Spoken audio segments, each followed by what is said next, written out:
Hello, everyone. Thank you for joining us today for our session presented by Arriva, Dandelion Consulting, and Heart Strategy Impact. Welcome to Beyond the Pride Flag, Understanding the Complex Dynamics of the LGBTQ plus philanthropic community. Today's session is going to be recorded, so you are going to receive a copy of the actual webinar, as well as a copy of the PowerPoint slides. If you do have any questions, we have a Q&A box at the bottom of your screen that you can put all of your questions into, and we're going to make sure we get every question answered while we're on the webinar. There's also the chat box. If you want to go ahead and say hello, let us know your organization that you're joining from so we can see who we have on. We'd love to be able to interact with you guys in the chat box throughout the session. All right, so let's go ahead and get started. Welcome to Beyond the Pride Flag, Understanding the Complex Dynamics of the LGBTQ plus philanthropic community. I'm going to go ahead and introduce our wonderful panelists for today. To start, we have CF Callahan, who is the founder and principal of Heart Strategy Impact. Thank you for being here today, CF. Yeah, thanks, Gabby. We have Brian Williams, who is the founder and CEO of Dandelion Consulting. Hi, Brian, how are you? I'm good, Gabby. Thanks for inviting us. I appreciate the opportunity. Of course. And last but certainly not least, we have Chris Fink, who is our Chief Operating Officer of Arriva. Thanks for being here today, Chris. Thanks for putting us together, Gabby. And thanks to CF and Brian for letting me be part of this. Absolutely. Of course. All right. So let's go ahead and get started. Yeah, so I won't spend a lot of time on this slide. Learning objectives. Essentially, our goal at the end of this webinar is we want to make sure that we've shared a little bit about the LGBTQ history through a philanthropic lens. Really just providing some practical research in how nonprofits are navigating the LGBTQ donors. How are nonprofits really being authentic when they engage with the community and providing the visibility and their values and practices as well. And then we hope that those of you that are fundraisers, board members, volunteers on committees, that we are providing some guidance for you on how to respectfully appeal to that community. And then at the end, we'll have some resources in case you'd like to do some additional digging into the research and some further reading. Thank you, Gabby. All right. I'm going to be your history teacher for today, CF Callahan, Heart Strategy Impact. I'm very contextual. We have to ground ourselves in what has taken place thus far. So let's reflect on a few moments that have shaped LGBTQ plus history and our rights and the role philanthropy has played in every one of them. Stonewall in 1968 sparked the modern movement, and early activists funded their own legal and community support when no one else would. During the AIDS crisis, groups like ACT UP and the Gay Men's Health Crisis used donor support to save lives and demand action. Philanthropy also powered policy victories, from repealing Don't Ask, Don't Tell and securing marriage equality in 2015. And globally, wins like India's 2018, that's less than 7 years ago, decriminalization of same-sex relationships, show the reach of this work. These milestones remind us progress happens when people come together and invest in a more just future. Next slide. So what's popping on your screen right now is just a sampling of the thousands of organizations that have been started by LGBTQ plus individuals and their allies since the first riots in Stonewall in 1969. And there's an even greater list of organizations that are out there that are focused on this community and have been founded with the philanthropic resources of the LGBTQ plus demographic. Next slide. All right. I'm going to just kind of step back a bit and kind of look at the overall nonprofit philanthropic landscape. And then I will let Brian and CF dig a little bit deeper specifically into that from their perspective. So, I mean, we all know that year-end giving is in play right now. We have a lot of our clients who are quite busy ramping up for year-end giving appeals and events, et cetera.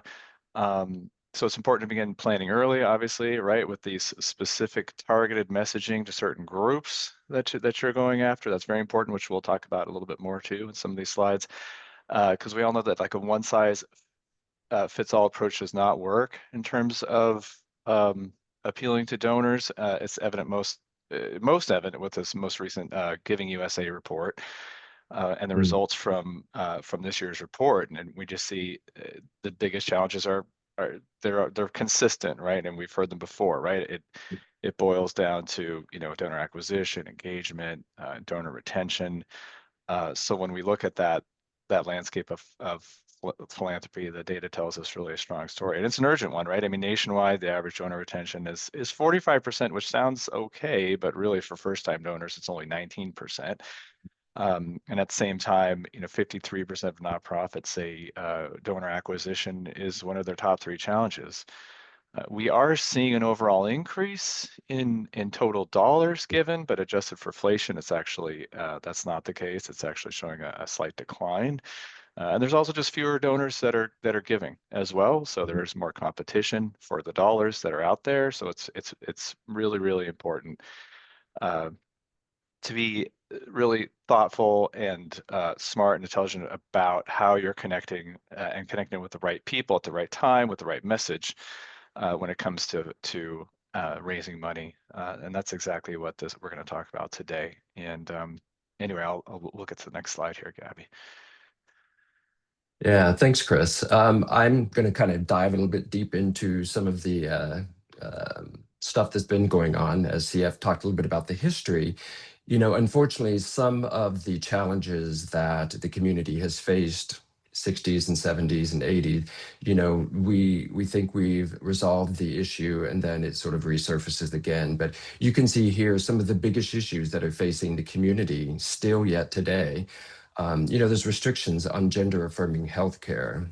And as of August, I believe it was 2024, there were 26 states that have passed bans on gender affirming care for youth between the ages of 13 and 17.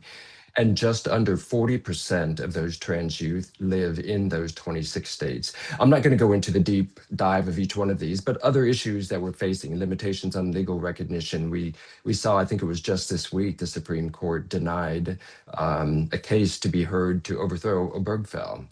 Then we've got curriculum censorship, drag performance bans, erasure of the LGBTQ community. All of that provides really a license to discriminate. Next slide, Gabby. Thank you. Now, some of you may have heard of this term called rage philanthropy. There's a book out there that I think came out in 2016 called Rage Giving. And in the book, it defined rage philanthropy. It coined the term rage philanthropy and said that it began in 2016.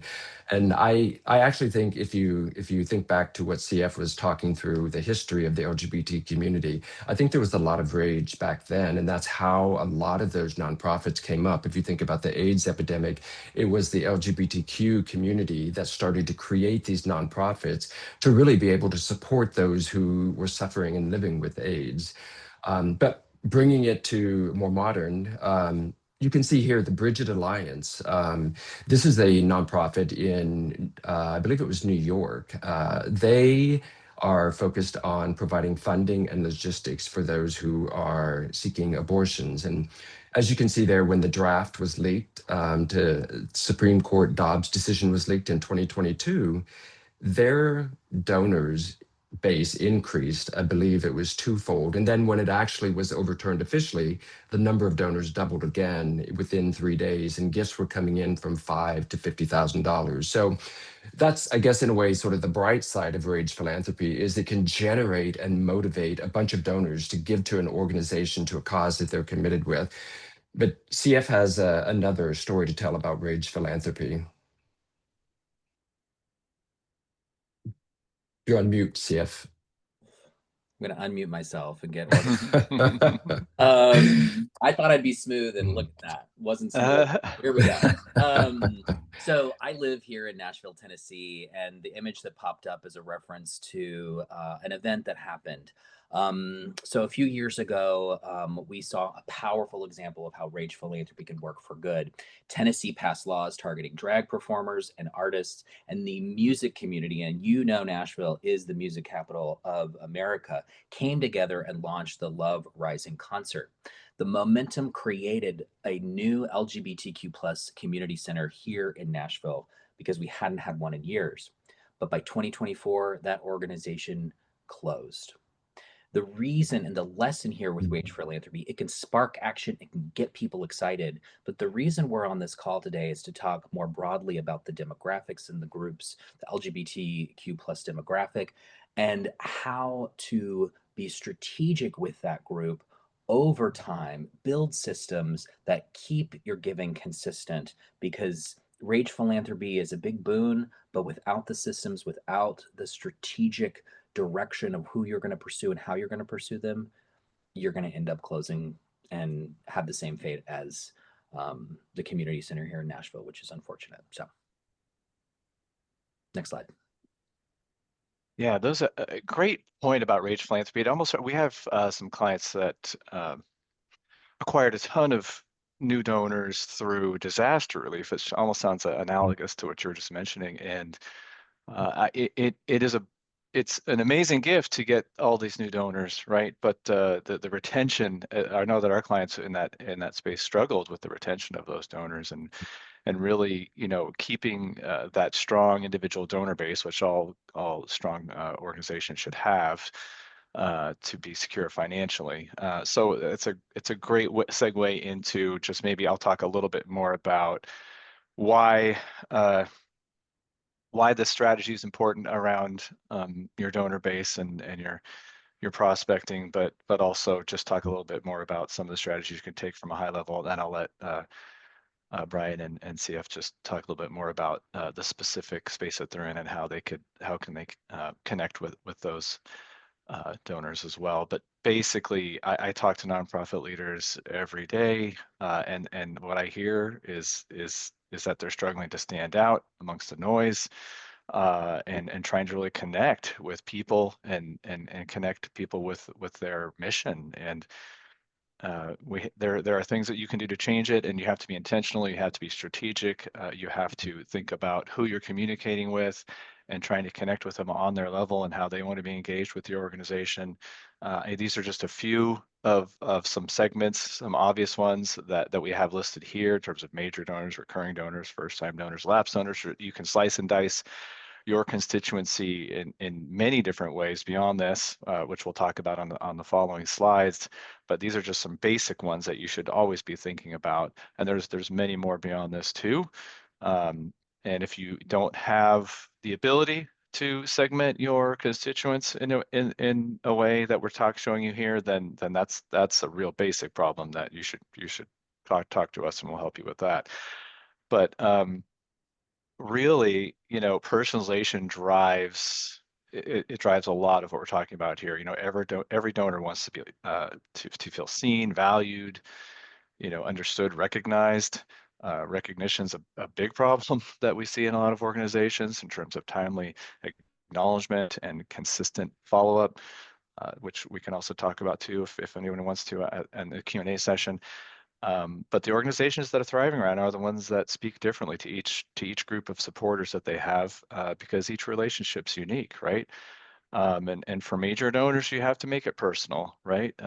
You shouldn't be sending out email. I mean, you can send out emails and you can send out letters, but a handwritten note or a short call to them is much more important to them. It's what's gonna keep them giving. It's your most important group. So there are certain outreaches you should have based on these different segments we have. Like for your recurring donors, there's a lot of organizations that don't have a recurring giving program, and they should. That is one of the bright spots in the USA Giving report that I mentioned earlier, is recurring giving is up. But the retention of recurring givers is not good. So even if you do have a recurring giving program and want to start one, you should really think about how you're marketing it, how you're drawing people to it, how you're making it maintainable for yourself, so it's not too onerous on the admin side to maintain a program like that. But then also ongoing recognition of those recurring donors, so that you maintain them, because their retention is not good for recurring donor programs. And first-time donors, do you have the ability to put them into some sort of sequence when someone gives to you for the first time, so that you give them special attention and you thank them in a special way, so that you keep giving? Because like we showed the stats on that slide earlier, retention of first-time donors is abysmal. And part of the reason is that recognition and the ongoing communication you have with them, right? And then lapsed donors too. I mean, that is again a key component to keeping our retention rates up, right? Understanding why people are not giving. Sometimes I've seen clients of ours do even donor surveys to the lapsed donors, not doing an ask from them, but saying, hey, we saw that you've been giving consistently. As a reason why you stopped. So there's a lot of strategies around lapsed donors that we can talk about too, but we can get to the next slide, Gabby. All right, I figured out how to do my unmute button aimlessly than the last time.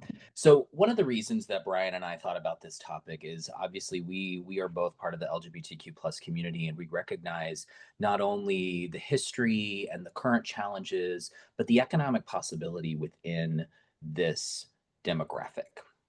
So when we talk about the LGBTQ plus community, we focus on rights and advocacy, but there's another powerful dimension, the economic and philanthropic strength of this community. LGBTQ plus households have nearly double the national average income, which translates into a higher disposable income and greater capacity to give. I'm sure many of you have heard of the term DINKS, double income, no kids. That is pretty prominent in the LGBTQ plus community. I'm single income, no kids. I have a dog, but that's different. So they don't just spend, they invest in what aligns with their values. LGBTQ plus households spend 35% more online than non-LGBTQ plus households. And that same behavior shows up in philanthropy, with donors prioritizing organizations that reflect their identities and beliefs. Brand loyalty is also a major factor. 87% of LGBTQ plus consumers will switch to brands that take a clear, positive stance on LGBTQ plus issues. For nonprofits, that means authentic, year-round support, not just Pride Month, can lead to stronger giving and more loyal donor relationships. The takeaway with this is simple. The LGBT community isn't just a population to serve, it's an economic force that can shape philanthropy. Engaging LGBTQ plus donors with authenticity and intention is not only the right thing to do, it's a smart and strategic investment in your long-term sustainability. Next slide. Brian, is this me? I think so. Yeah, but I can take it. So broadly, we're going to jump into some data, and this was really the fun part. So our motivation was to understand the context, think about how the economic factors of this community are really something that people are broadly ignoring. And so we wanted to know how nonprofits were engaging this community specifically. We had over 400 people that we reached out to, and some great responses on what's happening on the ground in nonprofits and how they are reaching out, how they're being strategic, how they're marketing, how they're using data. And so we've got some great analysis to share with you in the following slides. Yeah, and so like CF had mentioned, one of the things that we wanted to understand really is, of the 400 visits to the survey, what did those organizations really look like? And so who was responding to the survey? And what you can see here is really 2/3 of those who had responded came from organizations that had a budget of $1 million plus. Otherwise, the other third was less than $1 million. And next slide, Gabby. And then this slide really is, we modeled this after the Giving USA report, and the nonprofits folks that were taking the survey identified what sector they worked in. And you can see here really the majority of those that took the survey fell in the arts, culture, humanities, human services, and education. Those were the three sectors that really made up the bulk of the survey. There were two areas where we did not hear from anybody. One was religion, and the other, I believe, was international affairs. Was the other sector that we did not hear from for the survey. Next slide.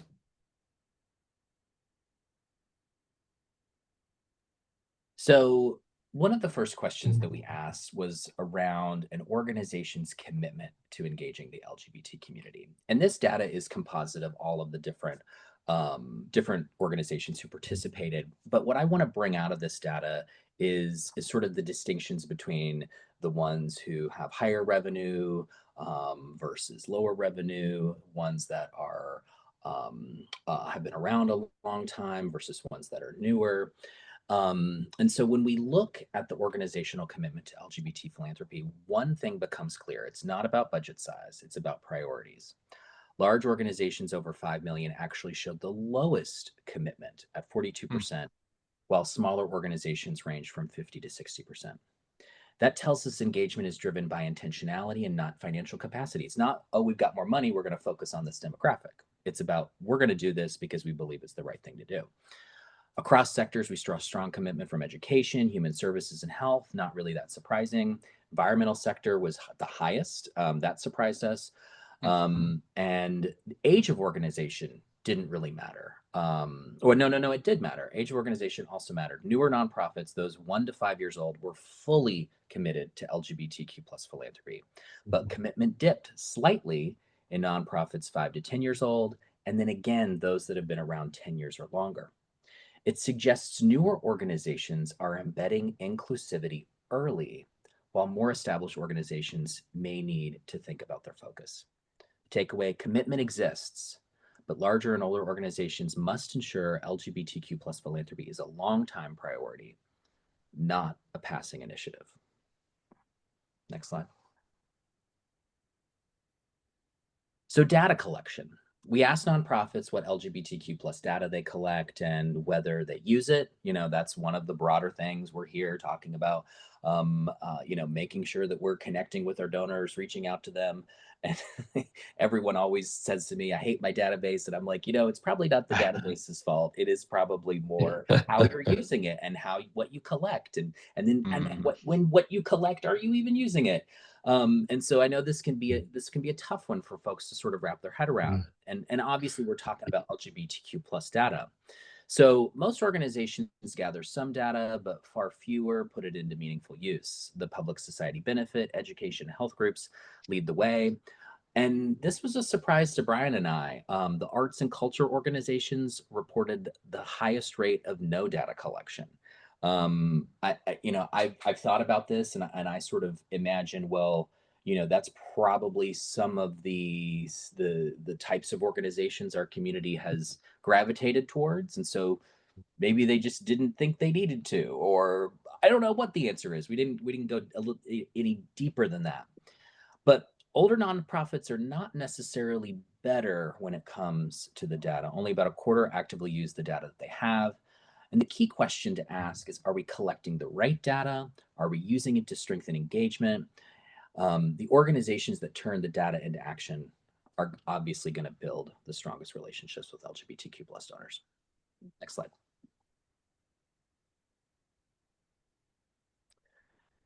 So with marketing, our data shows that LGBTQ plus inclusion in nonprofit marketing is present but inconsistent. Over half of organizations include LGBTQ plus representation, whether it's photos, whether it's some creation on their website, or some language there, but usually only occasionally, often tied to specific campaigns or times of year, Pride Month in June. Health and education sectors lead the way, yet many nonprofits still rarely feature LGBTQ plus people or stories. Older organizations tend to be more intentional, with over 60% including LGBTQ plus content at least occasionally, while most nonprofits use inclusive language. About 40% regularly highlight LGBTQ plus individuals in their materials. And so the interesting thing here was that I think we saw a correlation with more revenue as having more capacity to be able to use or portray LGBTQ folks in marketing, but it didn't necessarily mean that they were fully committed to doing that. And so a little bit all over the place, but generally a recognition of we want to make sure people see that we care about this community and that those folks are part of our donor community or service community. And again, I'm going to say it, not just during Pride Month. Yeah, that's a great segue. Oftentimes during Pride Month, we see a lot of nonprofits, maybe doing some events to raise another few $100 or so. We all know nonprofits love doing fundraising events. It's our favorite thing. But really what we wanted to understand is, are nonprofits ensuring that these events are welcoming to the LGBTQ community? And I have to say, I was a little surprised by this. Just under half really are taking no specific steps when it comes to making sure that these events are welcoming to that specific community. And when we dive into the data a little deeper, we found that actually over 60% of human services and health organizations report taking no special steps. And then we're not knocking the arts, culture, and humanities, but 50% of that sector as well took no specific steps to make sure that, that their events are welcoming to the community. Now, with this specific question, people could identify more than one, but you can see that those organizations that are making sure that that community is feeling welcome, they're displaying symbols, right? They have flags and signage and stickers, making sure that, when people come into the event, it is an inclusive event. They're also inviting members of the community as speakers, or they're honoring members from the community as well. We also had a comment box so that if organizations were doing other things besides what you see here, and we got a couple of comments. Some organizations are putting pronouns on the name tags, encouraging people to write their pronouns there. And then one other person said that when they're doing events, they're actually partnering with other LGBTQ nonprofits or other LGBTQ specific companies as well. Next slide, Gabby. And then Chris, I think, mentioned earlier, this idea that we want to make sure that our donors are recognized in the way that they want to be recognized and that they feel valued when they are supporting our organization. And, surprisingly, again, we found that most nonprofits, regardless of the sector or years in operation, are really taking no specific steps to make sure that members of this community who are donors are feeling recognized. And of those that are, some of the steps that they're taking are inviting them to special events, recognizing them in the donor communications, opportunities to direct their funds to a special program if needed. But those organizations that are really taking those steps to make sure that donors feel recognized and valued, we found in the study that it's oftentimes the largest organizations, those who have budgets over $5 million, are being very intentional about how they recognize the donors from the LGBTQ space. Next slide. And then I was really curious about this, what kind of training or resources are being provided by nonprofits to their board and to their staff? Because we know that with proper training and proper resources, they can set up organizations to have greater success in particular communities, and it can help, staff and board be prepared when engaging with specific communities. And again, the majority of the respondents are not offering any kind of specific training or cultural competency training or anything like that. However, I will say that the health sector, we saw 75% of the respondents saying that they do provide occasional or ongoing regular training to their board and to their staff as well. And again, we had a comment section here. There was one comment that someone had put that while they don't do trainings or resources, what they do is they host annual events or annual conversations with the nonprofit staff, not necessarily the board, but the focus was on staff to hold these annual conversations. Next slide. Thanks, Brian. Yeah. I mean, there's a lot of data here. It's a lot to digest. We've given this presentation in a much longer format, so there's a lot more nuance here than we're leaning into. But you're getting a good sense of how nonprofits are engaging. And then more specifically with the slide that you have in front of you, it's, what are those barriers? Biggest one here we can see is limited resources for outreach, and every nonprofit I talk to, it always comes down to capacity. So, when we talked about who's being intentional about this group, you've got to set that intention, and then figure out how that fits into your priorities so that you can have that capacity. The next largest challenge folks faced is difficulty identifying folks. That is a challenge. I mean, in many ways, it's hard to even put LGBTQ plus folks in one bucket, and there are even some abbreviations that go a little bit longer with allies and two-spirit folks. And then there's the broad intersectionality within our community, that you can not only be, a lesbian, but you're also Black. And then that brings in a totally different way of thinking about how to interact or reach out to that person, or understand the context of how they want to participate in your nonprofit. And so, I'm not surprised that difficulty identifying LGBTQ plus donors is high up here. I'm not sure that I necessarily have the answer to say, this is what you need to do to identify them. But I think it really comes down to more of what we talked about from a cultural competency perspective with what Brian just mentioned, and being able to understand the community first and foremost, and then speaking with authenticity, as opposed to, again, just waving that pride flag when the month comes around. Next slide. So I know we've got a small group here, but I want to just give you 15 seconds to read what's on the screen. And I'm going to give you that time.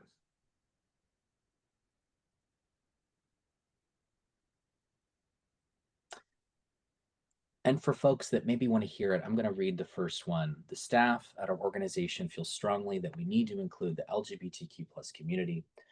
However, we were told by our director and head of fundraising to do this, it would lose us money from current donors, so we have to remain neutral. As an LGBTQ plus donor, I mean, if I don't see the rainbow flag at least in June, I'm not engaging. If I and I need to see it the rest of the year. I can't imagine being an LGBTQ plus individual working in an environment like that, where your boss is saying, well, we don't want to upset anybody, so we're not going to do this. So this is about intentionality, and clearly this organization, the leadership didn't have intentionality. I feel for the person, the staff that wanted to do this, because I just, you're closing off an opportunity to raise more money, to build an inclusive culture. And yeah, you may lose one donor, but it's not going to be that bad. It's always like, that's always the excuse. We're going to lose donors. And it doesn't happen that often. So next slide. Yeah, and I'm going to give you 10, 15 seconds to read this slide as well, because I want to make sure that people understand that there are nonprofits that are meeting the clients they serve where they're at. And so, especially the second paragraph, this was a youth symphony. And essentially, I reached back out to the executive director of this organization because, to reference the previous slide and what CF had said, oftentimes, and I've heard this with many of my clients as well, is that, well, we can't really be year-round inclusive and show the flag, et cetera, because we're too afraid of losing donors or losing money. This executive director shared with me that the fundraising was not affected at all. There was no pushback from the community. Fundraising didn't go up, it didn't go down. It was what it is. I'm going to nerd out on you for just like 30 seconds because I want to make sure that we understand this. I think sometimes I think we've been nerding out a lot already, Brian. Well, we probably Go on. have, CF. I'm going to nerd out just a little bit more. The previous slide said that, we're going to lose money. And I oftentimes wonder, are we operating out of fear or are we operating out of facts? And according to GLAAD's Accelerating Acceptance Study from August of 2024, that study found that 95% of non-LGBTQ Americans believe schools should be safe and accepting for all. 93% say children should be taught and to appreciate others for who they are. And then 80% support LGBTQ equal rights. So really what that's saying is there's a super majority that are still supportive of this community.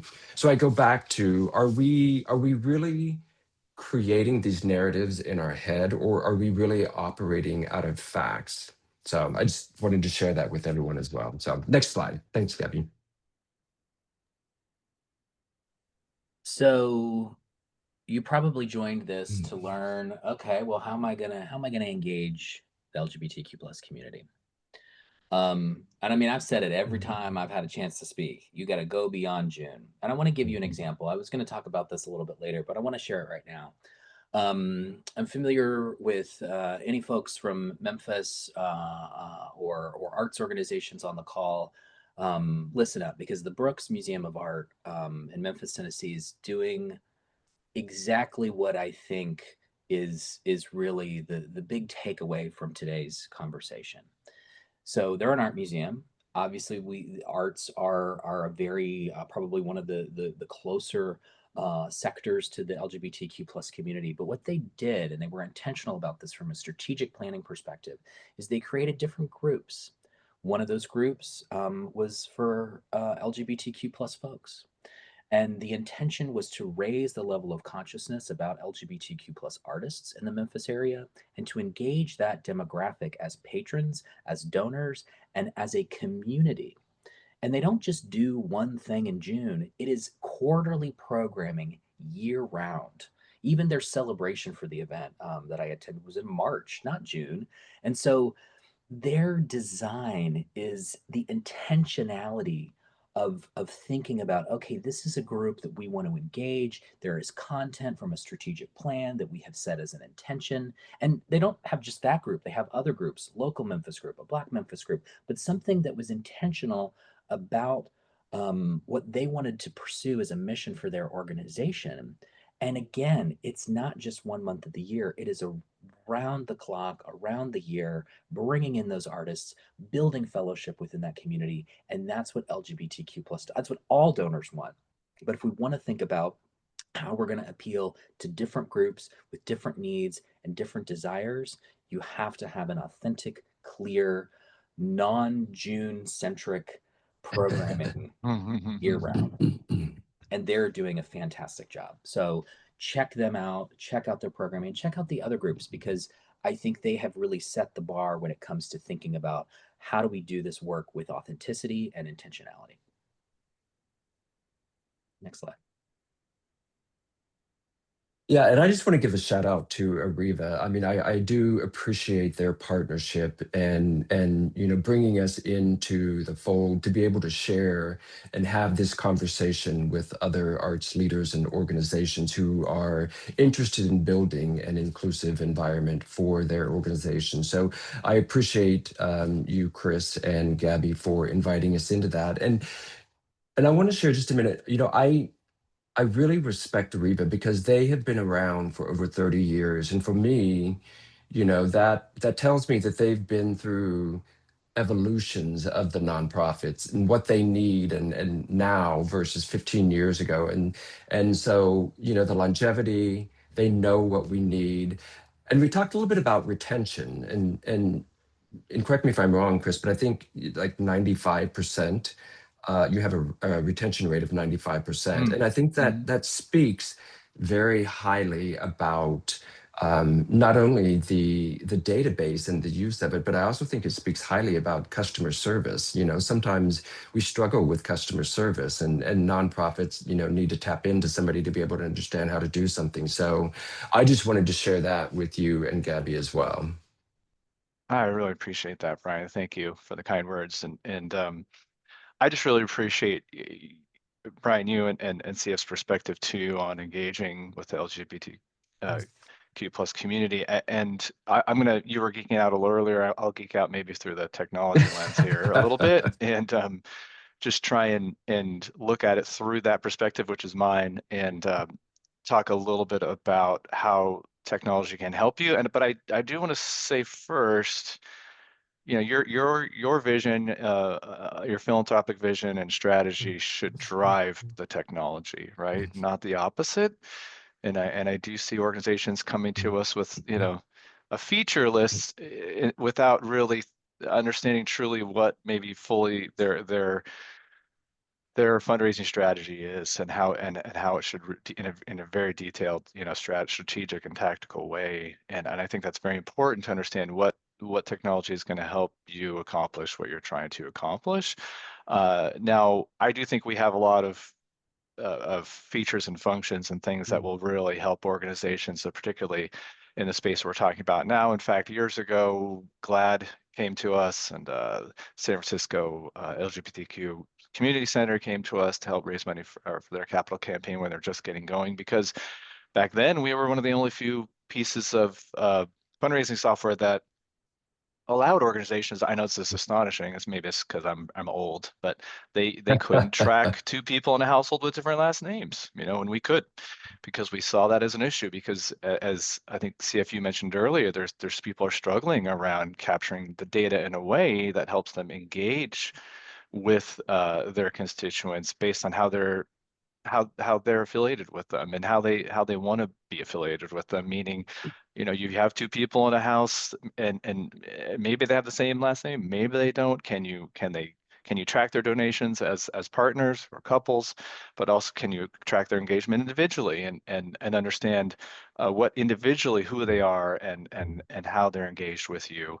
That is important. And there's still a lot of databases out there in terms of fundraising that don't allow you to do that, but that's something that we can do. And that's why a lot of organizations come to us to centralize their constituent data, and be able to track, all the ways people can be engaged with your organization, whether it's through donations or volunteering or attending events, or, being part of a campaign, et cetera, right? But you can also do things to really, and we've talked about this a little bit earlier, really the challenges that nonprofits are facing, how it's important to be as efficient as possible, right? And there's things that you can do within particular technology solutions to help you with that, right? Particularly with automation, and using a platform that allows you to take that engagement, those constituent-facing forms you have online for donations, and for taking new members, or for volunteer signups, or for event ticket purchases, and have those come all directly into your donor database, right? Instead of you having 4 different solutions. I think that on average, we have clients that come to us with 4 different solutions, right? So having everything in one place is really a benefit. And then tracking and tracking all that information, and having KPIs to measure how you're doing against that strategy and those tactics that I just talked about earlier. Yeah, and so this is just a couple more points. You heard CF mention earlier that, being authentic and making sure that you're visible year round, not just in the month of June. A couple other ways that you can do that is really making sure that your board and your staff are diverse, and then track who is representative, reflecting the community that you're serving. LGBTQ cultural competency trainings for staff and volunteers. We talked a little bit about that earlier. And we also mentioned, just really being authentic with your brand and what you're trying to accomplish. Next slide. So we've talked a lot about understanding culture. That was one of the things that we saw in the data.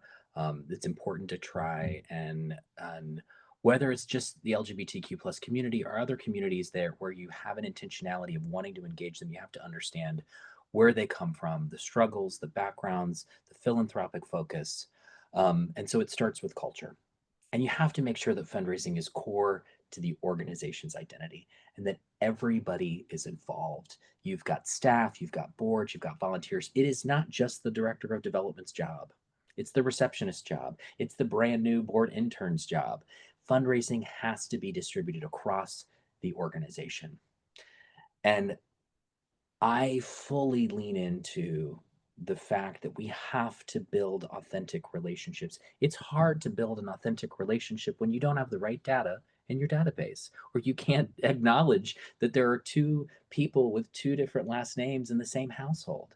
We have to build stronger relationships with our donors. We're seeing retention struggle. We're seeing people move away from philanthropy, and folks with great means continue to give, and that's growing. But we need to really build that authenticity because that is what successful fundraising looks like. And finally, the reason we're on this call, we have to have a systemic approach to donor engagement and continuous improvement, using databases to our strength, to make sure that we are reaching out on a consistent basis, thanking on a consistent basis, communicating on a consistent basis, and having a great product like Ariva helps us do that. And when I think back to what I talked about earlier with the organization in Nashville, I would say none of these things really existed. They didn't have a systemic approach. They weren't leading with authentic relationships because they got all their money from one concert. They didn't distribute it across the organization. It was sort of the ED's responsibility to find all the money, and they struggled to do that. And they didn't put fundraising at the core of what they were trying to do. So when you think about how you're going to engage LGBTQ plus donors, these things are important not only for them, but for any organization who wants to focus on it. I'll talk a little bit more about that as we move on. Next slide. Yeah, no, thank you, CF. I want to talk just real quickly about looking at different ways to engage with your donors. There's too few of our clients that I think are utilizing this piece of our technology, and we just talked about technology earlier, but I think peer-to-peer giving is such a great way to get new donors, but also you can engage within groups, within your donor base, or you can have multiple peer-to-peer giving campaigns for different segments of your population. You can look through generationally, LGBTQ plus, but having others participate in raising money on behalf of your organization and making it easy is incredibly powerful for donor acquisition. And I think this is something a lot of people overlook. It's not something that you can just, you can't just set it up and people will start coming. You do have to have a strategy around a peer-to-peer giving campaign, but and when you're implementing it and be thoughtful about bringing awareness to it. But it really can be transformative in terms of we've had organizations raise hundreds of $1,000s through it and are running them constantly, and some have done it once and for a specific campaign and been incredibly successful too.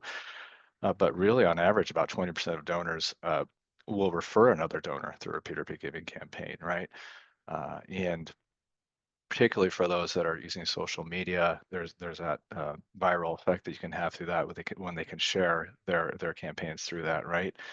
But it's really a way for people to share your story, right? And without you having to do the work, and it empowers your community to fundraise on your behalf and leveraging their relationships to amplify your mission ultimately, right?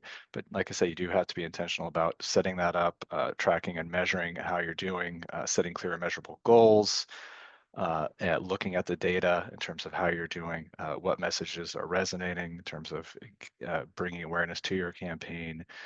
And then, again, those first-time donors, the retention is poor, right? So how do you recognize the people that are giving through those peer-to-peer campaigns and re-engage with them later, right? The campaign doesn't end when the peer-to-peer campaign is over, right? You have to keep on, you have to keep those donors engaged somehow, right? And tell your story to them. And there's many different ways you can tell your story. You can, we have a client that did an amazing job doing an impact report through an infographic on their website and shared it out to their donors. You can use short videos. make sure you have follow-up messages to them, and really build that into part of across all of your donor base, right? Not just through your peer-to-peer giving campaign. Anyway, you can get to the next slide, Gabby. Yeah, and I'll talk really quickly. We know that donors are not a one size fits all. Same with generational giving. We know there's different modes of giving, different ways that generations prefer to give. So if we look at the younger generation, talking about millennial and Gen Z, what we know about them is they prefer a holistic engagement, and they view philanthropy as part of a broader social commitment. And this is the group that's more likely to advocate, 3 times more likely to advocate for the organizations that they support. And the second bar really is about intersectional focus. And we know that the younger generation, especially those who identify as queer, prioritize social justice causes that address multiple forms. That's something that's very important to them. And then the third arrow there is direct involvement. This group loves to get their hands dirty. They want to get in to the weeds and help solve the problems. They want to do volunteering. And then the fourth arrow is really non-traditional giving. So the younger generation, they're either just starting their career or they're at mid-level, and so they're starting to accumulate wealth. And so typically what we see is that they like convenience and spontaneity. So, attending events and giving through that channel as an opportunity, or, sometimes you walk through a pet store, and at the checkout, somebody asks, "Would you like to donate $1 for cats?" And that's another convenient and spontaneous way that this group loves to support organizations. Next slide. And then we look at my generation, Gen X, and what we see here is and it's my fault. I think I messed up the slide a little bit. Really, the first arrow is traditional giving. So again, when we're looking at the older generation, they tend to give more traditionally through, for example, perhaps donor advised funds, or they may have a family foundation that makes giving available to nonprofits. And then the second bar is really focused on focused giving. So the older generation tends to be more focused when it comes to causes, singular causes.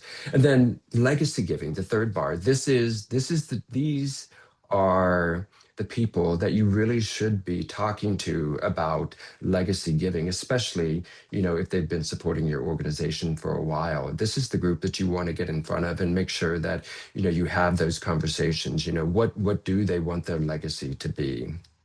Next slide. So all of the points here, and feel free to go ahead and click them all open. The one at the bottom, fundraising bright spots, is where the notes about how you can engage your LGBT. Those are the 4 points that I talked about there. And that was based on research with a bunch of different progressive causes and what they found to be the most successful attributes for those organizations to raise money. And so that's where that data comes from. I encourage you to check these out because they will give you even more context into what it's like to raise money for the LGBTQ plus community. And it wouldn't be an LGBTQ plus presentation without a picture of RuPaul Charles, most famous drag queen. And one of the things that she says, and this is another thing that Brian and I did not know that we would have in common. We love the show. And so most of the time we talk about, we get together, we want to talk about fundraising, and then we ended up talking about what happened on last week's show. But unfortunately it's not on right now. So we've actually been working. But what RuPaul says is we as gay people get to choose our family.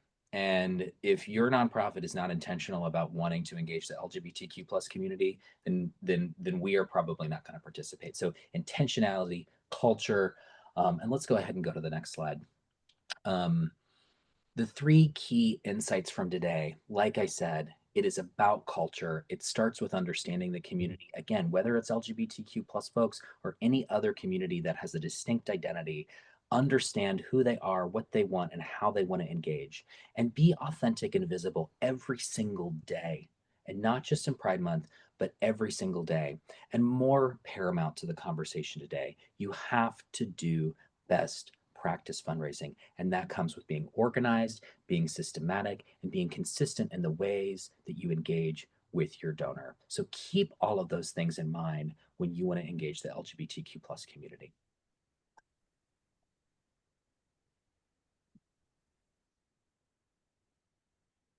All right. I'll just do a real quick. I want Brian and CF to also tell a little bit more about themselves and do a little QA, right, Gabby? So I'll just do a quick background of who Arriva is. We've been serving nonprofits for over 35 years. We have more than 6,000 satisfied clients across the world. Done over 30,000 live virtual hybrid events, galas, and fundraisers through our software. And our software is built exclusively for nonprofit organizations. We've been vetted and approved by all the organizations you see here, including Ronald McDonald Houses, Boys and Girls Clubs, the Tides Foundation here locally in San Francisco, Jewish Federations, Meals on Wheels, etc. Organizations are seeing a lot of challenges like we've talked about before, and we have solutions for them. Gabby will keep going here real quick. And you can see our solutions are wide and deep in terms of functionality. If you have a need around donor relationship management and digital fundraising and events management, we can help you. So please reach out to us if we can help you in those regards. Here's just a visual representation of all the different things in our ecosystem in terms of our solutions. You can see we even do custom websites amongst all the other pieces there too. So please give us a shout if you need anything. Thanks, Chris. And there is a poll up on your screen now. If you would like to learn more about Arriva or have someone from our team get in contact to have a further conversation, please go ahead and hit yes, and we will be in touch. And then my name is Brian Williams. I'm with Dandelion Consulting. You can see there that we do work mostly with arts organizations and LGBTQ organizations, not exclusively, but that is typically the sector that we do work with. Essentially, we work with helping them diversify and grow their revenue streams. We are especially tagged into this idea of a culture of philanthropy. We recognize that smaller nonprofits oftentimes are under-resourced, understaffed. And so how do you get your board and your volunteers to help sort of raise awareness and raise money for your organization? So we are focused on creating cultures of philanthropy for medium and small organizations. Thanks, Brian. And if you would like to learn more about Dandelion Consulting or get in touch with Brian, please go ahead and hit yes, and we will make sure he gets that information. Same thing for me. I do similar work as Brian. I work with small and mid-sized nonprofits. I'm here in Nashville, Tennessee. So if you don't need fundraising help, but you need travel tips to Nashville, I won't charge for those. But Nashville's a great place. The reason my business, Heart Strategy Impact, is those are my values. It comes down to the heart and your why. You've got to put some strategy around it. And impact is what you do when you put both of those things together. So my goal is to coach nonprofit leaders who either put barriers in front of themselves when it comes to fundraising and being nervous about the complexity that's involved, and coaching them to show that it's not as scary as we may think it is, and try to make it a little bit easier, raise more, stress less. Thanks, CF. And if you would like to learn more about CF and Heart Strategy Impact, please go ahead and hit yes on that poll, and we will make sure he gets your information. Right. Are there any questions that anyone has? If so, please submit them into the chat box below, but I don't see any right now. Give it a couple minutes, but like I said, you're going to be receiving a recorded version of the webinar as well as a copy of these PowerPoint slides to take home, share with your team, go through them a little bit more. Really, thank you, CF, Brian, and Chris, for this fantastic session. Such interesting material and really eye-opening. So thank you all. Thank you for the opportunity. We appreciate it. Well, it seems like we don't have any questions coming in. So I guess we did a really good job, Gabby. Yeah. Got all the information out. They fully understand. They're really engaged. Plus donors. I hope so. Yeah. All right. Well, Thank you everyone for being here today. Thank you, CF. Thank you, Brian. Thank you, Chris. And thank you for all of our attendees. We hope to see you on our next Arriva webinar. Make it a great day. Yeah. Thank you. Thank you all.